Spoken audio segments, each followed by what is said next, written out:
JK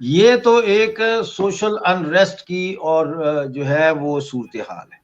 لیکن اس سے بھی خطرناک ایک صورتحال ڈیولپ ہوئی ہے جو میں نے آج رپورٹ بھی کی ہے، وہ یہ ہے کہ اسی راولا کوٹ میں جہاں سب سے زیادہ ملیٹنسی پائی جاتی ہے، پولیٹیکل ملیٹنسی، یعنی کہ سیاسی ہلچل ہے جہاں پہ، وہاں پہ انہوں نے فریڈم برگیڈ 313 کے نام سے دوبارہ جہادی آرگنائزیشن کو ریوائیو کرنے کے لیے کام شروع کر دیا ہے، اور پریس کانفرنس ہوئی ہے وہاں پہ، اس میں انہوں نے کہا ہے کہ وہ اپریل تک 10,000 جہادی جو ہے تیار کریں گے اور پاکستانی فوج کے شانہ بشانہ لڑیں گے، اور اس میں کشمیر کا جو مدعا ہے اس کو بیان کرتے ہوئے انہوں نے کہا کہ کشمیر کا پاکستان کے ساتھ الحاق کے لیے ہم لڑ رہے ہیں۔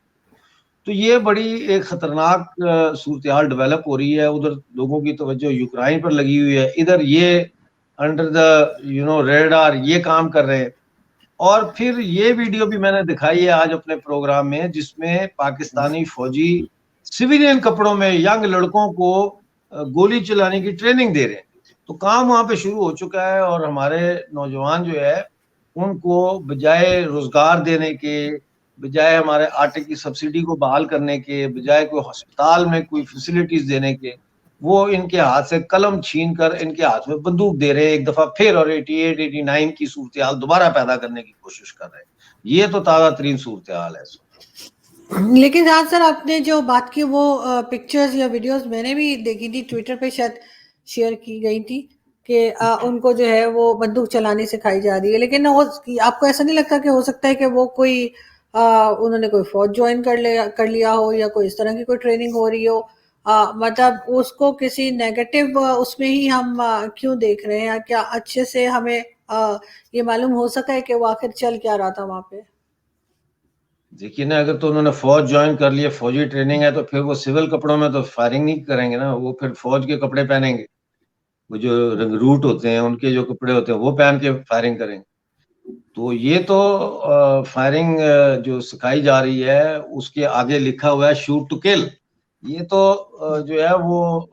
اور طرح کی ٹریننگ ہے، یہ اس طرح کی ٹریننگ نہیں ہو رہی جو آپ جس کی طرف اشارہ کر رہی ہیں۔ جی جی ٹھیک، بالکل۔ خیر، اس کو تو میں ایک بار اور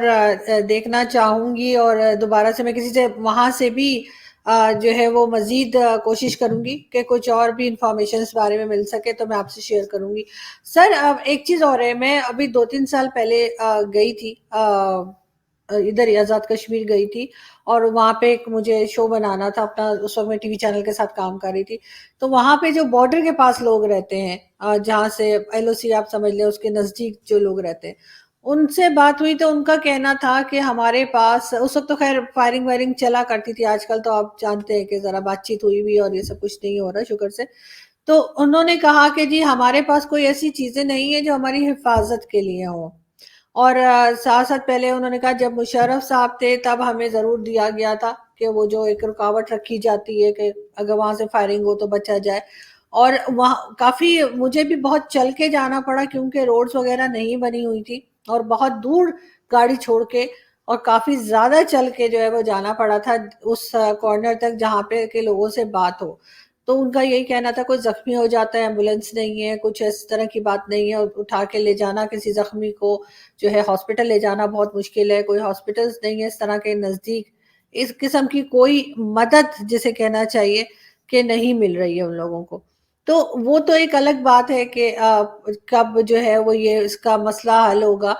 کشمیر کا، لیکن اس طرح کے جو ابھی لوگ وہاں رہ رہے ہیں اور پرابلمز فیس کر رہے ہیں، آپ کے خیال سے ان کے لیے کیا کیا جا سکتا ہے؟ دیکھیں، سب سے پہلے تو یہ ہے کہ بنکرز اچھے بننے چاہیے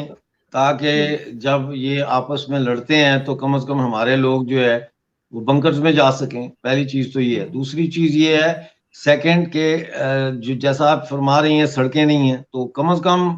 سنگل لین روڈ ہی بنا دیں، ایک وقت میں ایک گاڑی جہاں سے آ سکے یا جا سکے، تاکہ ایمبولینس تو کم از کم وہاں تک پہنچ سکے نا۔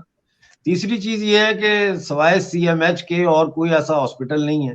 تو کم از کم یہ کریں کہ ایک ایسے علاقوں میں ٹیمپریری سرجری جو ہوتی ہے، ایمرجنسی سرجری، اس کے اسٹیشنز بنائیں، کہ چلو اگر کسی کے یہاں پہ کچھ چوٹ لگ گئی ہے یا سر پھٹ گیا ہے تو وہاں اس کو فوری طور پر اس کو وونڈ کو کلین کر کے اس کو سٹچ اپ کر کے بینڈیج کر کے اس کو پھر آگے مین ہاسپٹل تک پہنچایا جا سکے. تو یہ تو وہ قومیں کرتی ہیں جو آزاد ہوں. ہم تو آزاد نہیں ہیں تو ہمارے لیے وہ ایسا کام کیوں کریں گی. ہاں اگر وہ پاکستان اور انڈیا کا جو انٹرنیشنل بارڈر ہے وہاں پہ اگر کوئی جنگ وغیرہ ہو تو وہاں تو سڑکیں موجود ہیں, ایمبولینسیں بھی ہیں, ہسپتال بھی ہیں, سارا کچھ ہے. پھر وہاں پاکستان آرمی فیلڈ ہاسپٹل بھی جا کے بنا لیتی ہے, ایمرجنسی کے جو ٹینٹ میں ہاسپٹل ہوتے ہیں. تو ہماری تو صورتحال یہ ہے کہ ہمارے کہنے سے کیا ہوتا ہے کہ ہمیں یہ چاہیے یا وہ چاہیے. یہ تو ان کو پتا ہے کہ ہمیں کیا چاہیے, لیکن یہ دیں گے نہیں کیونکہ یہ چاہتے ہیں کہ انڈیا پر جب یہ بمباری کرتے ہیں اور انڈیا جب جواب میں ریٹیلیٹری فائر کرتا ہے, یہ چاہتے ہیں کہ ہمارے لوگ مریں تاکہ یہ دنیا کو دکھائیں کہ دیکھو جی انڈیا نے یہ لوگ شہریوں پہ بمباری کی اور یہ شہری مر گئے, بھلے یہ خود ہی ان کا بارڈر پار کرنے سے پہلے ہی گر جائے گولا, لیکن یہ پھر دکھاتے ہیں. تو اس لیے یہ نہیں چاہتے کہ ایسی کوئی حفاظتی چیزیں ہوں جس سے ہم لوگ بچ سکیں. جی لیکن سر ایک چیز اور بھی وہاں پہ تھی سر, موبائل سروسز بہت خراب تھی اور آلموسٹ نہیں چلتی تھی. جیسے آپ آپ کو ایمرجنسی ہو جائے, کوئی کانٹیکٹ کرنا چاہے تو موبائل سروسز نہیں تھی, بلکہ ایک کمپنی جو ہے اس نے تو باقاعدہ کہا کہ جی آپ ایک ویڈیو بنا کے اور وہ لگا دیجئے اپنے یوٹیوب چینل پہ کہ جی ان کو روکا جا رہا ہے اور ان کے ٹاورز نہیں لگانے دے رہی گورنمنٹ. تو وہ بھی خیر ہم نے بنا کے لگا دیا تھا, وہ بھی اگر کوئی دیکھنا چاہے تو چینل پہ مل جائے گا. وہ میرے خیال ہے اس کو بھی 6-8 مہینے ہو گئے کرے ہوئے. تو لیکن یہ اس طرح کی باتیں یہ کر رہے ہیں کہ نہ کوئی ڈیولپمنٹ ہے, نہ کوئی موبائل سروس چل رہی ہے, نہ سڑک بن رہی ہے, نہ کچھ ہو رہا ہے. اور دوسری طرف ہم دیکھتے ہیں تو وہاں پہ ڈیولپمنٹ بھی ہو رہی ہے, وہاں پہ مالز بھی بن رہے ہیں, سب کچھ ہو رہا ہے, اور پھر یہ کہتے ہیں کہ ہم نے وہ حصہ بھی لے لینا ہے. تو اگر کوئی کام نہیں کریں گے, یہاں پہ کوئی چیز بنائیں گے نہیں, کچھ لوگوں کو دکھانے کو نہیں ہوگا, تو آپ کے خیال سے پھر کیسے لوگوں کو یہ یقین دلا سکیں گے کہ ہم بہت بہتر خیال رکھ سکتے ہیں کشمیر کا؟ دیکھیں, پہلی بات تو سمجھنے والی یہ ہے کہ ہندوستان جو ہے وہ ملک نہیں ہے, بر صغیر ہے, اور اس کے اندر 28 ریاستیں جو ہے as a state with state states 28 ریاستیں اس میں موجود ہیں, 6 یونین ٹیریٹریز ہیں. ٹھیک ہے, تو ہر اسٹیٹ کا بھارت کی جو سینٹرل گورنمنٹ ہے, اسٹیٹ ہے, اس کے ساتھ معاہدہ ہے کہ ہمارا کیا اس یونین میں رہنے کا ہمارے یہ معاہدہ ہے کہ یہ ہمارے کسٹم ڈیوٹی یا جو ہے وہ ٹیکس کا یہ سسٹم ہوگا, ایکسیٹرا ایکسیٹرا. تو اس طرح سے اگر آپ دیکھیں تو پھر آپ یہ سمجھیں کہ ہندوستان جو ہے وہ یورپی یونین کی طرح ایک ملک ہے, جیسے یورپی یونین ایک یونین ہے. بھارت کی کو بھی انڈین یونین کہا جاتا ہے, انڈیا کی یونین کی ریپبلک ہے, وہاں کی جو گورنمنٹ ہے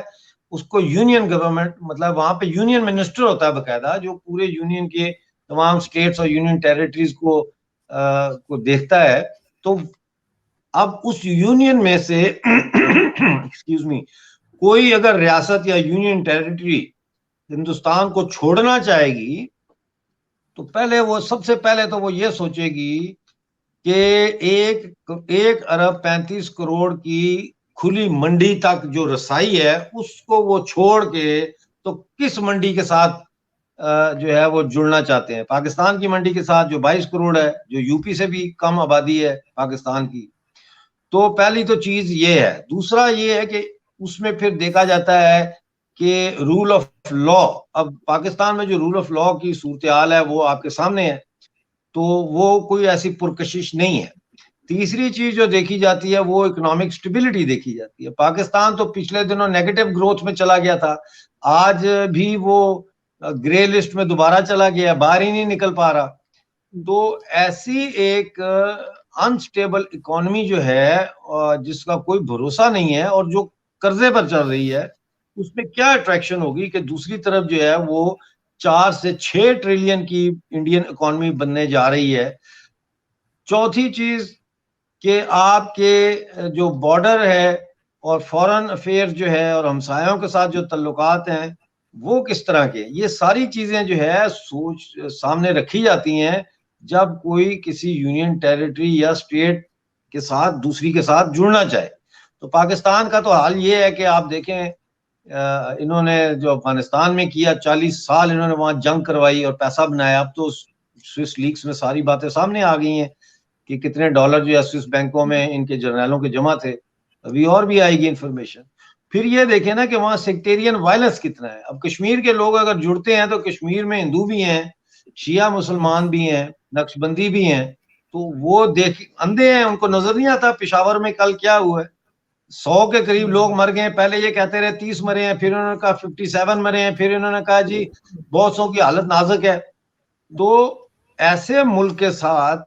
پاکستان جیسے ملک کے ساتھ, جہاں بلوچ کہتے ہیں ہمیں آزادی چاہیے, جہاں خیبر پختونخوا والے کہتے ہیں کہ ہم تو افغان ہیں, جہاں سندھی کہتے ہیں ہمیں آزادی چاہیے, تو پھر کشمیریوں کا, جو کشمیری یہ کہتا ہے کہ اس نے پاکستان کے ساتھ جانا ہے یا کشمیر کو پاکستان کا حصہ ہونا چاہیے, اس کا میرا خیال ہے پھر ایک تو سب سے پہلے تو اس کا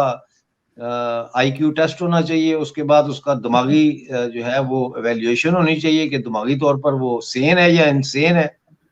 یہ چیز ہے. کوئی بھی پاکستان کے ساتھ نہیں جڑنا چاہتا, سب پروپیگنڈا ہے. ابھی وہاں پہ 4 دن پہلے فیشن شو ہوا, اس کے اندر لوگوں نے نعتیں بھی گائیں اور قوالی کے گیتوں کو, قوالیوں کو گیت کی شکل میں بھی گایا, اور فوک گانے بھی گائے, وہ جو آپ نے سنا ہی ہوگا میں تیرے باجرے دی راکھی, تیرے باجرے دی راکھی اڑیا میں نہ ویندی وے, وہ بھی گایا. اور پھر وہ بھی مطلب ہے وہاں پہ بڑا وائبرنٹ ہے سسٹم, لیکن پاکستان اس کو دکھاتا نہیں ہے. نہیں بالکل, اور اس کے اوپر بہت زیادہ سیریس ہو کے اب کام کرنے کی ضرورت ہے, اس لیے کہ یہ کب تک چلتا رہے گا, سالوں سے چل رہا ہے, اور اب کہیں نہ کہیں جا کے اس مسئلے کو ختم ہونا چاہیے. لیکن سر آپ نے بات کی پشاور کی, وہاں پر بلاسٹ ہوا ہے, اور اس سے پہلے کوئٹہ میں بھی ہم نے اس قسم کا ایک انسیڈنٹ دیکھا تھا. یہ چیزیں اب بڑھتی جا رہی ہیں. کل تو بہت زیادہ نقصان ہوا ہے, اور ظاہر ہے کہ شیعہ کمیونٹی جو ہے کافی اپسیٹ ہے, کیونکہ پہلے بھی آپ بلوچستان میں بھی جانتے ہیں کہ ان کے ساتھ کیا کچھ ہوتا ہے. لیکن کیا دیکھ رہے ہیں آپ کہ یہ کیا طالبان کی طرف سے ہے, یہ کیا ٹی ٹی پی ہے, یا یہ کیا ہو کیا رہا ہے, اور کیا یہ بڑھتا جائے گا یا یہ کنٹرول ہو جائے گا؟ دیکھیں, پہلی بات تو یہ کہ جب بھی پاکستان میں پولیٹیکل انسٹیبلٹی آتی ہے, یعنی جو پاکستان کی سرکار ہے جب اس کا جو اقتدار ہے وہ ڈاواں ڈول ہونا شروع ہوتا ہے, ماضی میں بھی ہم دیکھا ہے ہم نے, اس وقت جو ہے اس قسم کے دھماکے جو ہے وہ خود بخود ہونے شروع ہو جاتے ہیں. اور ایک چیز پھر آپ دیکھیں, سر سوری سر آپ کی بات کر رہی ہوں, ایک چیز صرف یہاں کہنا چاہوں گی, عمران خان کی بھی ایک پرانی سٹیٹمنٹ ہے جب وہ اپوزیشن میں تھے, اور انہوں نے کہا جی جب ہم بات کرتے ہیں کہ ہم کوئی لانگ مارچ کریں گے یا ہم گورنمنٹ گرائیں گے تو دھماکے شروع ہو جاتے ہیں, اور آج بھی وہی ہو رہا ہے. اور بالکل عمران خان سے بہتر اور کون سمجھ سکتا ہے اس چیز کو, کیونکہ جب عمران خان کا 126 کے کتنے دن کا دھرنا چلا اور یہ پھنس گئے, اور یہ ان کے پاس نکلنے کا کوئی راستہ نہیں تھا, کیونکہ ان کے پیچھے جو لوگ تھے آپ کو پتہ ہی ہے کہ وہ کون لوگ تھے, وہ بھی اب پشاور میں ہی بیٹھے ہوئے ہیں. تو وہ اس وقت پھر انہوں نے پھر ہم دیکھتے ہیں کہ اچانک جو ہے وہ آرمی پبلک سکول کا حادثہ ہو جاتا ہے, جس میں 100 سے زیادہ بچے جو ہے اسکول کے ان کو مارا جاتا ہے, ٹیچر مر جاتے ہیں بہت سارے. اور اس کے بعد یہ اعلان کرتا ہے عمران خان کہ جی ہم ان کی یاد میں اب دھرنا جو ہے ختم کر رہے ہیں, کیونکہ وہ بہت بڑا واقعہ ہو گیا. تو اسی طرح سے اب پشاور کا جو دھماکہ ہے, یہ ابھی تک تو میرے علم میں نہیں ہے کہ کسی نے اس کی ذمہ داری قبول کی ہو, لیکن شیخ رشید صاحب نے کہا ہے کہ جی یہ ٹی ٹی پی والے کا سٹائل لگتا ہے, اور پاکستان کی سرکار بھی یہی کہہ رہی ہے کہ یہ تحریک طالبان پاکستان کا سٹائل ہے, اس طرح سے آنا اور سوئسائڈ بامبر بن کے آنا وغیرہ وغیرہ. اب دیکھیں, آئی ایم ناٹ شور, لیکن میں ایک بات پہ بڑا کلیئر ہوں کہ ہمارا جو گلگت بلتستان ہے پاکستان کے پاس, اس کی اکثریت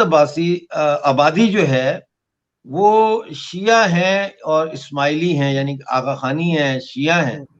اور میں سمجھتا ہوں کہ یہ جو وہاں پہ عبوری صوبے کا نعرہ لگ رہا ہے یا کوشش کی جا رہی ہے پاکستان کی طرف سے گلگت بلتستان کو پاکستان کا 5واں عبوری صوبہ بنانے کی, ان شیعہ جو علماء ہیں اور جو شیعہ وہاں کی جنتا ہے اور آغا خانی جو ہیں، اسماعیلیز جو ہیں، ان کو ہوش کے ناخن لینا چاہیے کہ بھائی ایک ایسی ریاست میں جو اسلام کے ایک خاص جو ہے سیکٹ کے بیسس پر اپنے آپ کو اسلامی ریاست بنانا چاہتی ہے، جس میں آپ کا سٹیٹس کافر سے زیادہ نہیں ہے، آپ کافر ہیں. شیعہز are attributed as kafirs in Pakistan. وہ کہتے ہیں کہ شیعہ کافر ہیں. تو پھر شیعہ مسلمان جو ہے ان کا اور احمدی مسلمانوں کا بھی پاکستان میں تو پھر کوئی فیوچر نہیں ہے. ایک ایسی ریاست میں رہنا جہاں آپ سیکنڈ بھی نہیں تھرڈ کلاس سٹیزن ہوں، آپ کو کافر کہا جائے، آپ کے نام کے ساتھ اگر زیدی آ جائے یا رضا آ جائے تو آپ کو آپ کی پروموشن کاظمی نہیں آ ہو جائے، سکتی. کاظمی آ جائے، کاظمی آ جائے، ہاں کاظمی آ جائے تو آپ کی پروموشن نہیں ہو سکتی، آپ فوج میں بھرتی نہیں ہو سکتے. تو ایسی صورت میں تو پھر ادھر جانا چاہیے جہاں میں کہہ رہا ہوں کہ لداخ کی طرف گلگت بلتستان کو دیکھنا چاہیے اور لداخ کے ساتھ جڑنا چاہیے، جس کے لیے انڈیا کی جو یونین ہے اس کا حصہ بننا چاہیے. 1 ارب 35 کروڑ آبادی کی جو منڈی ہے، فری مارکیٹ ہے، اس کا حصہ بنے، ترقی کریں، آگے بڑھیں، بجائے اس کے کہ ہمیں اسی چکر میں الجھایا ہوا کہ کلمے کا رشتہ، کلمے کا رشتہ، کلمے کا رشتہ. کلمے کا رشتہ اپنی جگہ پہ، لیکن دنیا کہاں جا رہی ہے؟ ہمارے لوگ نوجوان جو ہے وہ صرف برتن مانگنے کے لیے ہیں پنجاب میں. لیکن سر یہ تو بات آپ کی ٹھیک ہے کہ اس طرح کے اٹیکس جو ہیں وہ خاص طور پہ ایک خاص طرح کی کمیونٹی کے اوپر کیے جا رہے ہیں، لیکن اگین وہی بات کہ کیا یہ عمران خان کی گورنمنٹ کو ہٹانے کے لیے ہو رہا ہے، یا اس کو عمران خان کی گورنمنٹ کیونکہ اب جا رہی ہے اس وجہ سے گھبرا کے کوئی کر رہا ہے؟ کیونکہ یہ ہمیشہ سے ہوتا ہے جب گورنمنٹ کمزور ہوتی ہے، جیسے آپ نے بھی کہا اس طرح کے اٹیک شروع ہو جاتے ہیں. ساتھ ساتھ کیا یہ طالبان کی طرف سے بھی ہو سکتا ہے کوئی کہ طالبان نے کسی قسم کا اٹیک کیا ہو؟ دیکھیں مجھے نہیں لگتا، مطلب ہے میں جب انالیسس کرتا ہوں تو مجھے یہ نہیں لگتا کہ یہ تحریک طالبان پاکستان نے کیا ہوگا، اس لیے کہ اگر وہ ایسا شیعہ موس کے اوپر کریں تو اس وقت ان کو شیعہ کمیونٹی سے کوئی تھریٹ نہیں ہے، یا شیعہ کمیونٹی کی طرف سے کوئی رکاوٹ نہیں ہے ان کے راستے میں. ان کی لڑائی ریاست پاکستان سے ہے. اس قسم کے جو بم دھماکے ہیں وہ عام طور پر ریاست خود کرواتی ہے. میں آپ کو ایک مثال دیتا ہوں ایران کی. جب ایران میں شاہ ایران کے خلاف بہت ہنگامے ہو رہے تھے 1979 میں، اس وقت مجھے اچھی طرح یاد ہے کہ ایک سنیما گھر میں آگ لگ گئی اور باہر سے سنیما گھر کا جو دروازے تھے ان کو چین ڈال کے تالے لگا دیے گئے. 400 لوگ اس سنیما گھر میں جل کے مر گئے تھے. اور وہ الزام انہوں نے لگایا تھا جو تحریک چل رہی تھی شاہ کے خلاف ان لوگوں پہ، لیکن لوگ بے وقوف نہیں تھے. لوگوں کو پتہ لگ گیا کہ یہ خود شاہ نے کروایا ہے، اور اس کے بعد پھر وہ شاہ کا جو ہے وہ ڈاؤن ہل ہی گیا سارا کام. تو یہ اس وقت اگر آپ ان لوگوں کو سنیں کہ یہ کیا کہہ رہے ہیں، سرکار کے لوگ، شیخ رشید کیا کہہ رہا ہے، عمران خان کیا کہہ رہا ہے، تو یہ لوگوں کو ڈرا رہے ہیں کہ دیکھو پاکستان میں دہشت گردی پھر بڑھ گئی ہے اور یہ ہے اور وہ ہے اور سیکیورٹی کا مسئلہ ہو گیا ہے. لوگوں کو خوفزدہ کر رہے ہیں، لوگوں میں ایک جسے کہتے ہیں انسرٹینٹی پیدا کرنے کی کوشش کر رہے ہیں، اور اپنے سروائیول کا کہ بھئی فوج جو ہے وہ آئے گی اور فوج بچائے گی، اور مطلب یہ سارا بیانیہ. تو یہ عام طور پر اس طرح کے دھماکے جو ہوتے ہیں یہ سرکاریں خود کرواتی ہیں. بالکل، لیکن ابھی خیر سرکار مانے گی تو کبھی بھی نہیں کہ خود کروا رہی ہے، ظاہر ہے ادھر ادھر ہی رخ موڑنے کی کوشش کرے گی، لیکن جو بھی کروا رہا ہے جانے جو ہیں وہ معصوم لوگوں کی جا رہی ہیں. اور آج بھی ہم دیکھ رہے ہیں کس طرح کی پکچرز ہیں، چھوٹے بچے بھی موجود تھے، بڑے بھی تھے، بہت افسوسناک. اور بہت افسوسناک ہے. اور جمعے کی وجہ سے بہت زیادہ رش بھی تھا. تو کہیں نہ کہیں جا کر جو ہے ان لوگوں کو عقل کے ناخن لینے چاہیے، اور اس طرح سے معصوم لوگوں کو اپنے پالیٹکس کے چکر میں معصوم لوگوں کی جانیں نہ لیں. بہت شکریہ سر کہ آج آپ نے جوائن کیا. تھینک یو سو مچ. بہت شکریہ. Thank you.